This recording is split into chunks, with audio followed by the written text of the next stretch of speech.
اعوذ باللہ من الشیطان الرجیم، بسم اللہ الرحمن الرحیم۔ الحمد للہ رب العالمین والصلاة والسلام علی سید المرسلین و خاتم النبیین، اما بعد۔ صحیح بخاری، باب کتاب المغازی، حدیث نمبر 4323، اردو ترجمہ۔ غزوہ اوطاس کا بیان۔ ہم سے محمد بن علا نے بیان کیا، کہا ہم سے ابو اسامہ نے بیان کیا، ان سے برید بن عبداللہ نے، ان سے ابو بردہ نے، اور ان سے ابو موسیٰ اشعری رضی اللہ عنہ نے کہ جب رسول اللہ صلی اللہ علیہ وسلم غزوہ حنین سے فارغ ہو گئے تو آپ نے ایک دستے کے ساتھ ابو عامر رضی اللہ عنہ کو وادی اوطاس کی طرف بھیجا۔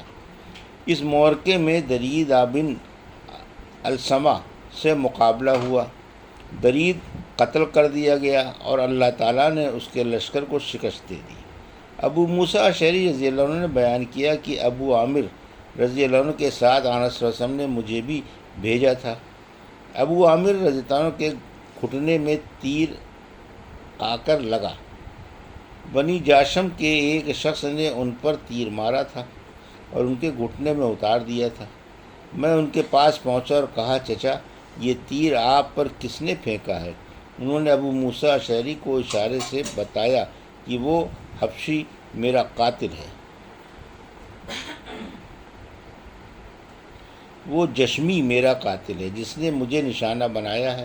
میں اس کی طرف لپکا اور اس کے قریب پہنچ گیا، لیکن جب اس نے مجھے دیکھا تو وہ بھاگ پڑا۔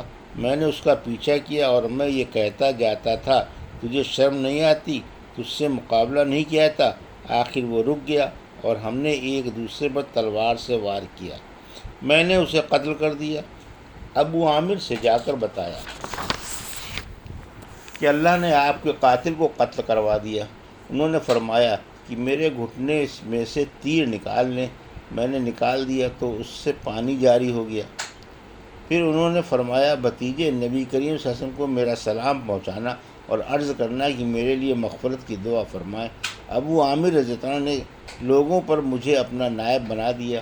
اس کے بعد وہ تھوڑی دیر اور زندہ رہے اور شہادت پائی۔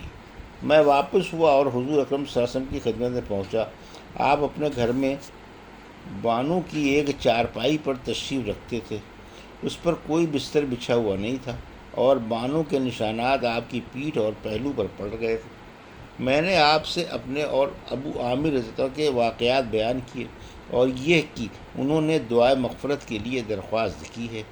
نبی کریم صلی اللہ علیہ وسلم نے پانی طلب فرمایا اور وضو کیا، پھر ہاتھ اٹھا کر دعا کی، اے اللہ عبید ابو عامر رضی اللہ عنہ کی مغفرت فرما۔ میں نے آپ کی بغل میں سفیدی جب آپ دعا کر رہے تھے دیکھی۔ پھر حضور صلی اللہ علیہ وسلم نے دعا کی، اے اللہ قیامت کے دن ابو عامر کو اپنی بہت سی مخلوق سے بلند تر درجہ عطا فرمائیو۔ میں نے عرض کیا، اور میرے لیے بھی اللہ سے مغفرت کی دعا فرما دیجیے۔ حضور صلی اللہ علیہ وسلم نے دعا کی، اے اللہ عبداللہ بن قیس ابو موسیٰ کے گناہوں کو بھی معاف فرما اور قیامت کے دن اچھا مقام عطا فرمانا۔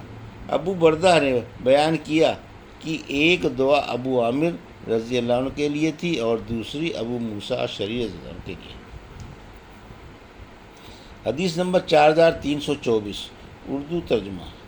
غزوہ طائف کا بیان جو شوال سن 8 ہجری میں ہوا۔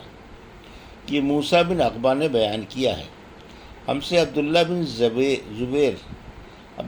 زبیر حمیدی نے بیان کیا، کہا ہم سے سفیان بن عینیہ نے سے سنا، ہم نے سفیان بن عینیہ سے سنا، ان سے حشام بن عروہ نے بیان کیا، ان سے ان کے والد نے، ان سے زینب بنت ابی سلمہ نے، اور ان سے ان کی والدہ ام المومنین ام سلمہ رضی اللہ عنہا نے کہ نبی کریم صلی اللہ علیہ وسلم میرے یہاں تشریف لائے تو میرے پاس ایک مخنث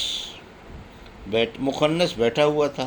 پھر آن صلی اللہ علیہ وسلم نے سنا کہ وہ عبداللہ بن امیہ سے کہہ رہا تھا کہ اے عبداللہ، دیکھو اگر کل اللہ تعالیٰ نے طائف کی فتح تمہیں عنایت فرمائی تو غیلان بن سلمہ کی بیٹی بادیہ نامی کو لے لینا۔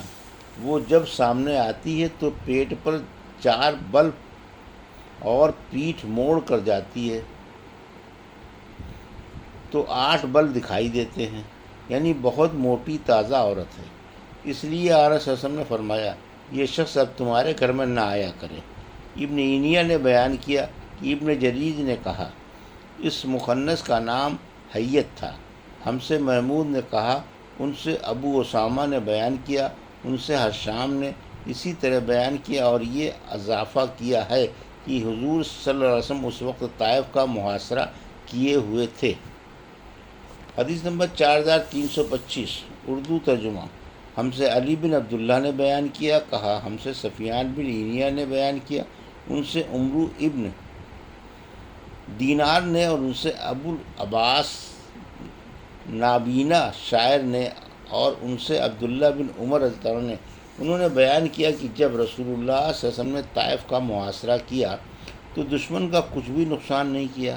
آخر آپ صلی اللہ علیہ وسلم نے فرمایا کہ اب انشاءاللہ ہم واپس ہو جائیں گے۔ مسلمانوں کے لیے ناکام لوٹنا بڑا شاق گزرا۔ انہوں نے کہا، واہ، بغیر فتح کے ہم واپس چلے جائیں۔ راوی نے ایک مرتبہ نذهب کے بجائے نقفل کا لفظ استعمال کیا، یعنی ہم لوٹ جائیں اور طائف کو فتح نہ کریں، یہ کیوں کر ہو سکتا ہے؟ اس پر آن صلی اللہ علیہ وسلم نے فرمایا کہ پھر صبح سویرے میدان میں جنگ کے لیے آ جائیں۔ صحابہ صبح سویرے ہی آ گئے، لیکن ان کی بڑی تعداد زخمی ہو گئی۔ اب پھر آن صلی اللہ علیہ وسلم نے فرمایا کہ انشاءاللہ ہم کل واپس چلیں گے۔ صحابہ نے اسے بہت پسند کیا۔ آن صلی اللہ علیہ وسلم اس پر ہنس پڑے، اور سفیان نے ایک مرتبہ بیان کیا کہ آن صلی اللہ علیہ وسلم مسکرا دیے۔ بیان کیا کہ حمیدی نے کہا کہ ہم سے سفیان نے یہ پوری خبر بیان کی۔ حدیث نمبر 4326 اور 4327 اردو ترجمہ۔ ہم سے محمد بن بشار نے بیان کیا، کہا ہم سے قنظر محمد بن جعفر نے بیان کیا، ان سے شعبہ نے بیان کیا، ان سے عاصم بن سلیمان نے بیان کیا، ان سے ابو عثمان نہدی نے انہوں نے ابو عثمان نہدی سے سنا، کہا میں نے سعد بن ابی وقاص سے سنا، جنہوں نے سب سے پہلے اللہ کے راستے میں تیر چلایا تھا، اور ابو بکر رضی اللہ عنہ سے جو طائف کے قلعے پر چند مسلمانوں کے ساتھ چڑھے تھے اور اس طرح نبی کریم صلی اللہ علیہ وسلم کی خدمت میں حاضر ہوئے تھے۔ ان دونوں صحابیوں نے بیان کیا کہ ہم نے حضور اکرم صلی اللہ علیہ وسلم سنا، آپ فرما رہے تھے کہ جو شخص جانتے ہوئے اپنے باپ کے سوا کسی دوسرے کی طرف اپنے آپ کو منسوب کرے تو اس پر جنت حرام ہے۔ اور حشام نے بیان کیا، اور انہیں معمر نے خبر دی، انہیں عاصم نے، انہیں ابو العالیہ یا ابو عثمان نہدی نے کہا کہ میں نے سعد بن ابی وقاص رضی اللہ عنہ اور ابو بکر رضی اللہ عنہ سے سنا کہ نبی کریم صلی اللہ علیہ وسلم نے فرمایا۔ عاصم نے بیان کیا کہ میں نے ابو العالیہ یا ابو عثمان نہدی سے کہا، آپ سے یہ روایت ایسے دو اصحاب سعد اور ابو بکر نے بیان کی ہے کہ یقین کے لیے ان کے نام کافی ہیں۔ انہوں نے کہا، یقیناً ان میں سے ایک سعد بن ابی وقاص تو وہ ہیں جنہوں نے اللہ کے راستے میں سب سے پہلے تیر چلایا تھا، اور دوسرے ابو بکر رضی اللہ عنہ وہ ہیں جو 30ویں آدمی تھے ان لوگوں میں جو طائف کے قلعے سے اتر کر آن صلی اللہ علیہ وسلم کے پاس آئے تھے۔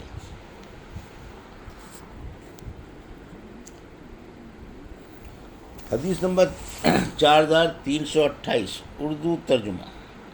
ہم سے محمد بن علا نے بیان کیا، کہا ہم سے ابو اسامہ نے بیان کیا، ان سے برید بن عبداللہ نے، ان سے ابو بردہ نے، اور ان سے ابو موسیٰ اشعری رضی اللہ عنہ نے بیان کیا کہ نبی کریم صلی اللہ علیہ وسلم کے قریب ہی تھا جب آپ جارانہ سے، جو مکے اور مدینے کے درمیان میں ایک مقام سے اتر رہے تھے، آپ کے ساتھ بلال رضی اللہ عنہ تھے۔ اسی عرصے میں آن صلی اللہ علیہ وسلم کے پاس ایک بدوی آیا اور کہنے لگا کہ آپ نے جو مجھ سے وعدہ کیا ہے اسے پورا کیوں نہیں کرتے؟ حضور صلی اللہ علیہ وسلم نے فرمایا، تمہیں بشارت ہو۔ اس پر وہ بدوی بولا، بشارت تو آپ مجھے بہت دے چکے ہیں۔ پھر حضور صلی اللہ علیہ وسلم نے چہرہ مبارک ابو موسیٰ اور بلال کی طرف پھیرا، پھر آپ بہت غصے میں معلوم ہو رہے تھے۔ آپ نے فرمایا، اس نے بشارت واپس کر دی، اب تم دونوں اسے قبول کر لو۔ ان دونوں حضرات نے عرض کیا، ہم نے قبول کیا۔ پھر آپ نے پانی کا ایک پیالہ طلب فرمایا اور اپنے دونوں ہاتھوں اور چہرے کو اس میں دھویا اور اس میں کلی کی، اور ابو موسیٰ اشعری اور بلال ہر دو سے فرمایا کہ اس کا پانی پی لو۔ اور اپنے چہروں اور سینوں پر اسے ڈال لو اور بشارت حاصل کرو۔ ان دونوں نے پیالہ لے لیا اور ہدایت کے مطابق عمل کیا۔ پردے کے پیچھے سے ام سلمہ رضی اللہ عنہ نے بھی کہا کہ اپنی ماں کے لیے بھی کچھ چھوڑ دینا، چنانچہ ان ہر دو نے ان کے لیے ایک حصہ چھوڑ دیا۔ یہ تھی صحیح بخاری باب کتاب المغازی کی حدیث نمبر 4323 سے 4328 کا اردو ترجمہ، جو ابھی آپ نے سماعت فرمایا۔ اللہ سے دعا ہے کہ اللہ ہمیں حدیثوں کی صحیح سمجھ کے ساتھ عمل کرنے کی توفیق عطا فرما۔ آمین یا رب العالمین۔